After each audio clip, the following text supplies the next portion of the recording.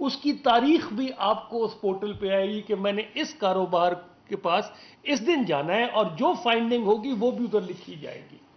تاکہ یہ رشوت یا دھوس دھاندلی یا جس قسم کا رواج رہا ہے اب تک وہ ہمیشہ کے لیے ختم کر دیا جائے۔ تو میرے نزدیک یہ ایک بہت بڑی پیش رفت ہے، اور اس کے ساتھ ساتھ ہم باقی قوانین کو بھی دیکھ رہے ہیں کہ بہت سارے قوانین ہیں جن کو ٹھیک کرنے کی ضرورت ہے۔ Labour, social security, boilers act, factories act, اس وقت بہت قوانین ہیں جس کو اب وہ ایک لمبی ایکسرسائز ہے جو صوبے اور وفاق کر رہا ہے۔ دوسرا، ٹیکس۔ ہم نے اس پالیسی کو بنانے وقت جیسے ہم نے سال ضائع نہیں کیا، ہم نے پچھلے فائنینشیل اس سال کا جو بجٹ آیا اس کے اندر ہم نے مینوفیکچرنگ سیکٹر، جس کو میں نے کہا کہ 10 لاکھ مینوفیکچرنگ سیکٹر ہے، تو ہم نے ان کے لیے کیا آسانی کی کہ اگر آپ کو اس وقت ٹرن اوور ٹیکس 1.25% ہے تو ہم نے 10 کروڑ سے جو کم ہیں ان کو صرف 0.25 کر دیا ہے، اور اسی طرح جو 10 کروڑ سے 25 کروڑ تک کا جن کا ٹرن اوور ہے ان کو 0.5 فکس کر دیا ہے کہ آپ کا اگر ٹرن اوور 25 کروڑ کا ہے تو آپ صرف 0.5% اپنا پرزمپٹیو انکم ٹیکس دے دیں، اور اس کی کو بہت آسان کر دیا ہے کہ ایک سمپل فائل چلان کا ہوگا۔ اس کے علاوہ اگر آپ ٹرن اوور ٹیکس میں نہیں جانا چاہتے اور اپنے ود ہولڈنگ ٹیکس اور باقی کلیم کرنا چاہتے ہیں تو انکم ٹیکس رجیم میں جو 10 کروڑ تک کے ہیں ان کو 7.5% انکم ٹیکس ہے، اور جو 25 کروڑ تک کے ہیں ان کو 15% انکم ٹیکس ہے۔ اسی طرح ویمن انٹرپرائزز کے لیے ان کو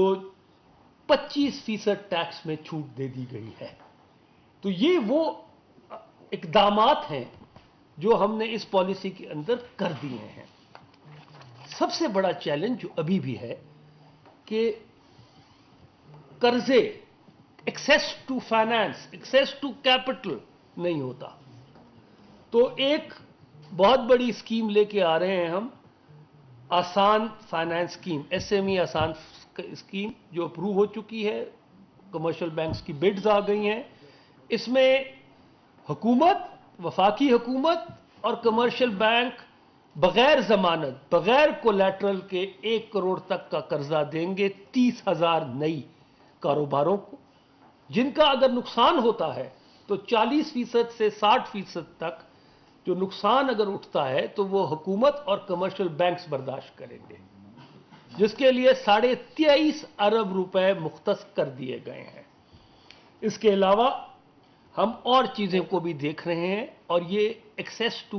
کریڈٹ ایس ایم ای کے لیے جو سب سے بڑا چیلنج ہے،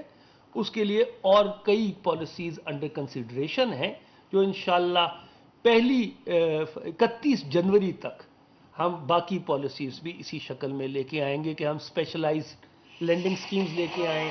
آئی ٹی اور آئی ٹی انیبلڈ سروسز کے لیے، اسی طرح گارمنٹس کے لیے۔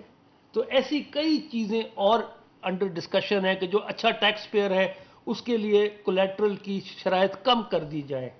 جو جس کے پاس ابھی لے رہا ہے کولیٹرل اس کی لمٹس بڑھا دی جائے تاکہ جو اسمال ہے وہ میڈیم تک گریجویٹ کرے۔ اس کے علاوہ ایس ایم ایز کو سب سے بڑی دشواری زمین،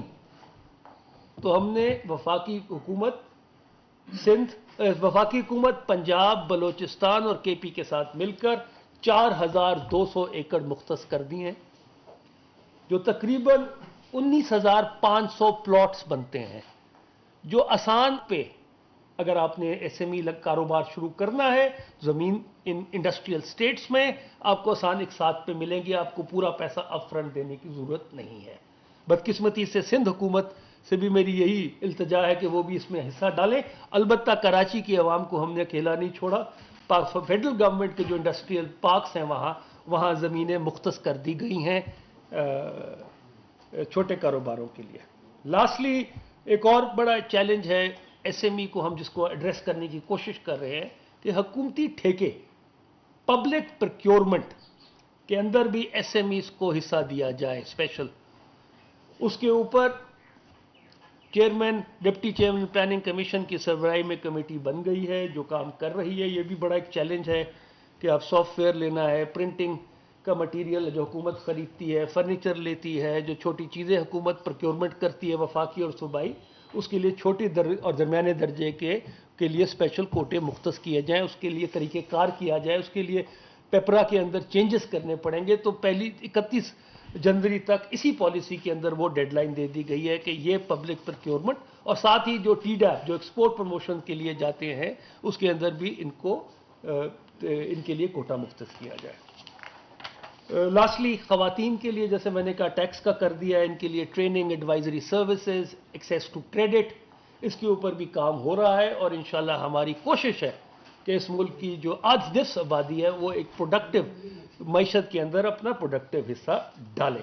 لاسٹلی ایک رجسٹریشن پورٹل ڈیولپ کیا گیا ہے اور اسی پالیسی کے تحت اگلے 5 سال 30 ارب روپے مختص کیے گئے ہیں سمیڈا فنڈ کے لیے,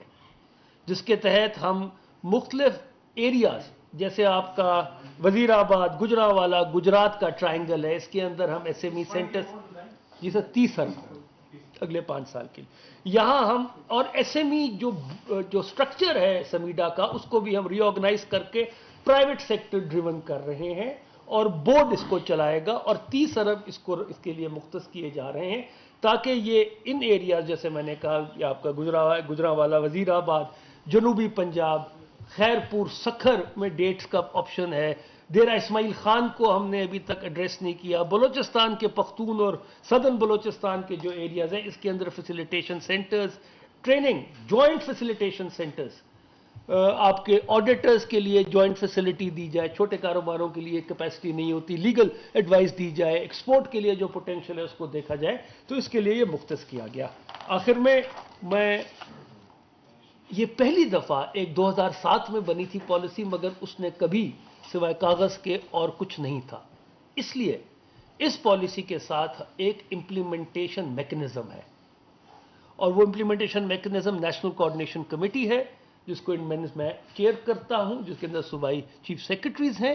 اور ایک ایکشن پلان مرتب دے دیا گیا ہے جس کے اندر ہر تاریخ دی گئی ہے کہ آپ نے کس کس تاریخ پہ کیا کیا ایکشنز کس کس محکمے نے کرنے ہیں, اس کی ایک ریویو میکنزم جاری رہے گا. اور اس آپ کے تواسط سے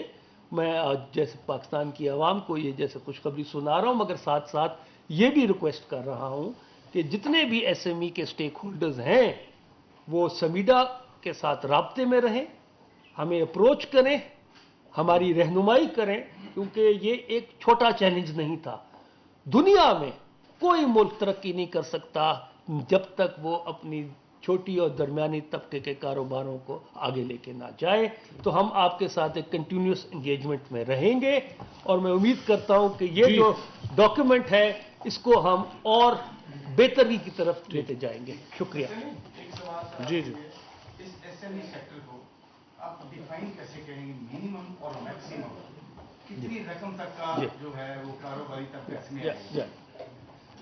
ایس ایم ای سیکٹر کی تو پہلے سب سے بڑا چیلنج تھا کہ اس کی ڈیفینیشن نہیں تھی. State Bank, S E C P, F B R, مختلف اداروں پہ, تو اب ڈیفینیشن پہ اتفاق ہو گیا. 80 کروڑ تک ٹرن اوور جو ہے وہ اسمال اور میڈیم انٹرپرائز کا کہا جاتا ہے اور اس کو بھی ہم ریویو کرتے رہیں گے جیسے جیسے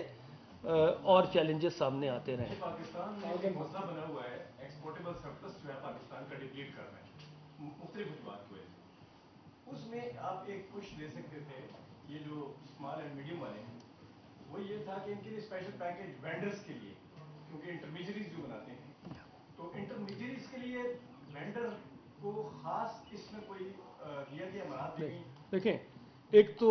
ہمارا بڑا سیکٹر آٹو پارٹس کا ہے, وہ تو آٹو پالیسی کے تحت ہم نے کور کیا ہے. لیکن یہ جو فنڈ ہے اور جو ایس ایم ای پالیسی کے 3 بڑے مقاصد ہیں. ایک کہ لارج سکیل مینوفیکچرنگ کے ساتھ ان کی لنکیجز کو ہم بہتر کریں, کیونکہ لارج سکیل اور جب تک ایس ایم ای کے لنکیجز نہیں ڈیولپ ہوں گے اور بہتر نہیں ہوں گے جب تک یہ گروتھ مومنٹم نہیں آ سکے گا. اس کو ہب اینڈ اسپوک ماڈل کہتے ہیں, تو ہم اس کی طرف توجہ دے رہے ہیں. ایک منٹ ذرا.